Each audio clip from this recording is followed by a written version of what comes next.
আজকে সবশেষ ট্রাম্প তিনি সোশ্যাল মিডিয়া জানিয়েছেন তিনি আর কোনো থার্ড বিতর্কে যাবেন না, কারণ তিনি বলছিলেন তিনি অলরেডি জিতে গেছেন, যিনি হেরে যান তিনি আবার বিতর্ক করতে চান। She did very well, কামলা হ্যারিস, এবং কিন্তু সে কতগুলো স্পষ্ট সত্যি কথা ট্রাম্পের মুখে বলেছেন। হোয়াট সারপ্রাইজ মি এই ট্রাম্পের রিপ্লাই গুলা which I expected to be very bad. উনি কিন্তু একদম মুখের উপরে বলেছে ট্রাম্পকে যে you are making this country into a লাফিং স্টক।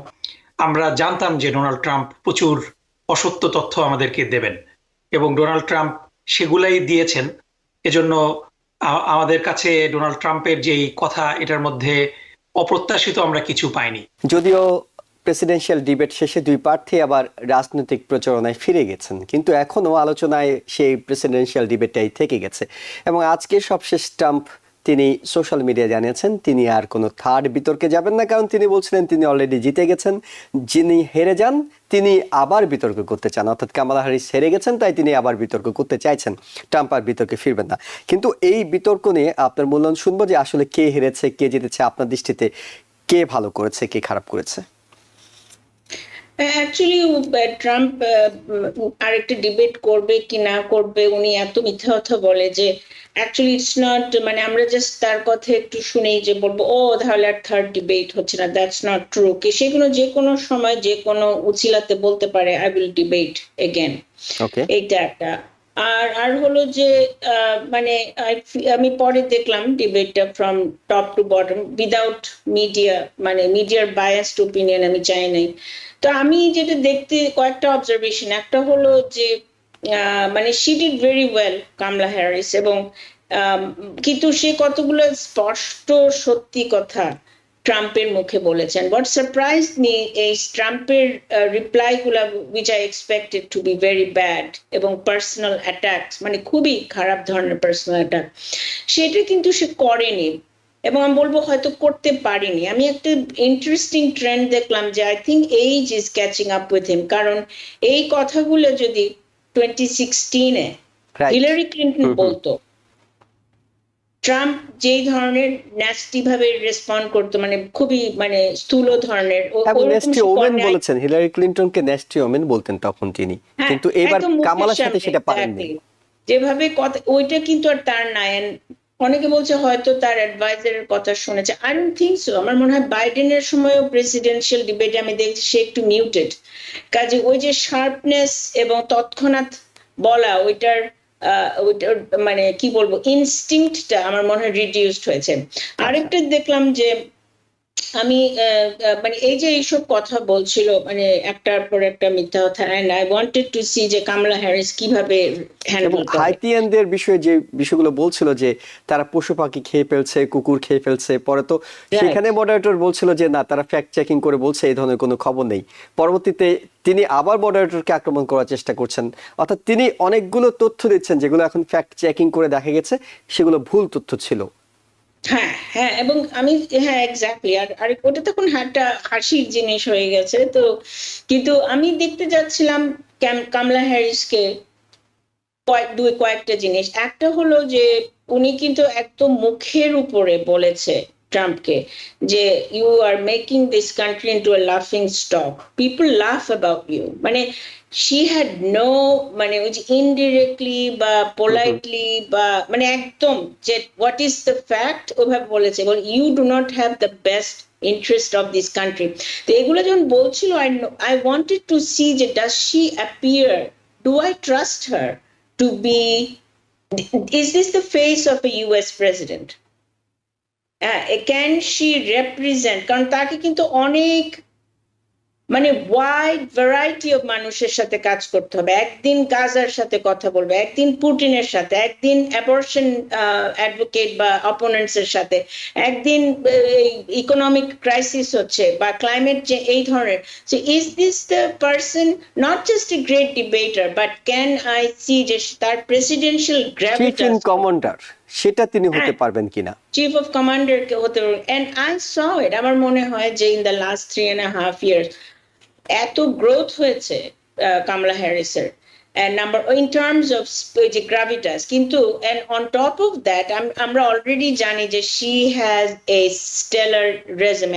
আমি তো মানে ফ্রম ক্যালিফোর্নিয়া, আপনার এই লয়ার থেকে আপনি কিন্তু হিলারি ক্লিনটন দেখেন, she was a new York senator, তারপর সেক্রেটারি অফ স্টেট, কিন্তু she was Mrs. Bill Clinton. She's very smart, don't get me wrong, কিন্তু ওই জায়গাটা কিন্তু ছিল। কামালা হ্যারিসের কিন্তু ওইটা নাই।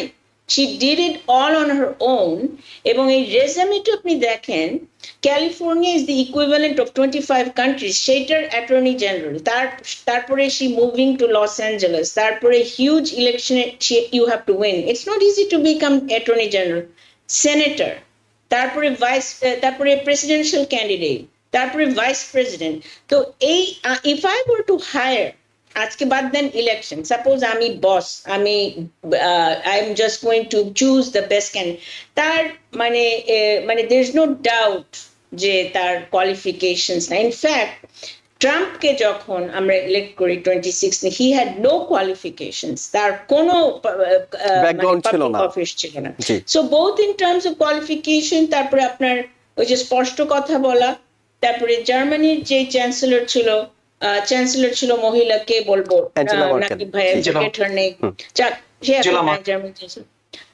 So Kamala has that gravitas to be the US president. I saw that. I was looking for that. কারণ ওইটা না থাকলে না, যতই বলুক, খুব গুরুত্বপূর্ণ একটা পয়েন্ট আপনি বলেছেন যে চিফ অফ কমান্ড হিসেবে একজন নারী যেহেতু এখন পর্যন্ত আমেরিকা নেয়নি, এবার হয়তো কামালাকে দেখে নেয়ার বিষয়টা নিয়ে তাদের মধ্যে কারোর মধ্যে যদি ইতস্তত থাকে সেটা কেটে যাবে।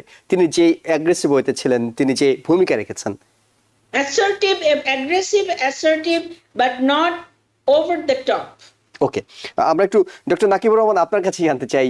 আমরা তো ডক্টর নুসরাত রাব্বির কাছে কামালার ভূমিকাটা অনেকটুকু স্পষ্ট পেয়েছি। ট্রাম্পের ভূমিকা কেমন ছিল? আশা যেমন করেছিলেন তেমন ছিল নাকি একটু ডাউন ছিল? হ্যাঁ, আমি ডক্টর নুসরাত রাব্বি আপা যেটা বললেন লাস্টের যে ওয়ার্ডটা, আমি ওটা দিয়ে শুরু করছি যে Kamala Harris was guarded, not over the top. কারণ তিনি কিন্তু সুযোগ পেয়েছিলেন যে ডোনাল্ড ট্রাম্পকে একেবারে নকআউট পাঞ্চ করে রিং থেকে ফেলে দেওয়ার জন্য, কিন্তু তিনি কিন্তু সেটা করেননি। তিনি খুবই গার্ডেড ছিলেন। ডেফিনেটলি ডোনাল্ড ট্রাম্পকে তিনি আক্রমণ করেছেন খুব রেসপেক্টফুল ওয়েতে। একেবারে লাস্টের দিকে যদি আমরা খেয়াল করি যে তিনি বলেছেন যে, এবং এটা দিয়ে আমি আমার ট্রাম্পের ব্যাপারে যে এক্সপেকটেশন সেটা আমি কামালা হ্যারিসের কথাই দিয়েই আমি বলতে চাচ্ছি, যে তিনি বলেছেন যে আমরা যখন এখানে এসেছিলাম আমরা জানতাম যে ডোনাল্ড ট্রাম্প প্রচুর অসত্য তথ্য আমাদেরকে দেবেন, এবং ডোনাল্ড ট্রাম্প সেগুলাই দিয়েছেন। এজন্য আমাদের কাছে ডোনাল্ড ট্রাম্পের যেই কথা, এটার মধ্যে অপ্রত্যাশিত আমরা কিছু পাইনি। এবং সাথে সাথে কিন্তু কামালা হ্যারিস ডোনাল্ড ট্রাম্পের অবশ্যই যেই প্রাইমারি বেস আছে সেই বেসকে আপিল করার কোনো সুযোগ কারণ নেই, কারণ তারা একেবারে একটা কাল্টের মতো ডোনাল্ড ট্রাম্পকে উপাসনা করে। কিন্তু এর বাইরেও কিছু সাধারণ মানুষ কিন্তু অনেক সময় বিভিন্ন কারণে ডোনাল্ড ট্রাম্পকে ফর ল্যাক অফ অন্য ক্যান্ডিডেটকে যারা পছন্দসই তারা ডোনাল্ড ট্রাম্পকে সমর্থন করেন। কমলা হ্যারিস কিন্তু তাদেরকে অ্যাপিল করতে চেয়েছেন। তিনি জানুয়ারি 6 নিয়ে কথা বলেছেন, কিন্তু তিনি একেবারে ওভার দ্য টপ কিন্তু যাননি। সাথে সাথে তিনি এটাও বলেছেন যে we need to look forward, we can not look backward.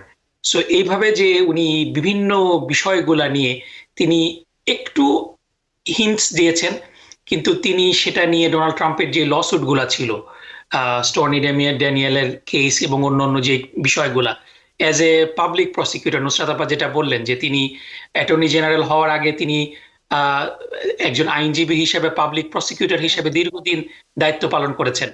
So তিনি তার সেই প্রসিকিউটরাল এক্সপিরিয়েন্সটা কিন্তু সেই ডিবেটে শো করেছেন। তিনি এমনভাবে ডোনাল্ড ট্রাম্পকে কি বলা যায় যে বেইট করেছেন তার কথা দিয়ে, যাতে করে মডারেটররাই ইন্টারভিন করে।